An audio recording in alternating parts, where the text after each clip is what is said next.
Zobe bom pravilno in temeljito ščetkala, še posebej zdaj, ko nam ne snemajo zobni aparat. Staršem bom dovolila, da mi pomagajo pri čiščenju zob.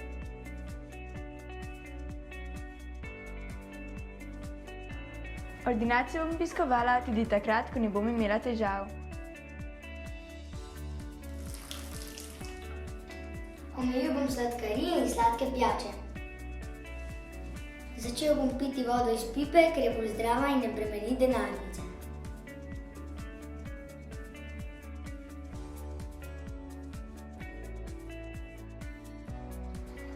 Ne bom brezglavo divjal, da si ne poškodujem zob.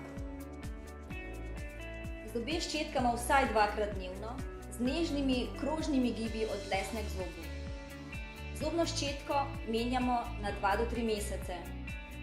Zobna pasta naj vsebuje fluoride v koncentraciji 1450 ppm in po ščetkanju ust ne izpiramo. Uporabljamo zobno nitko.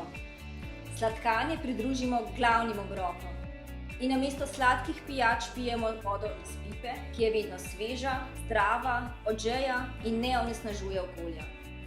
Slovenski osnovnošolci že dolgo uspešno tekmujejo v tekmovanju za čiste zobe v zdravi prehrani. Zato verjamem, da jim te zaobljube ne bodo delale preglavic.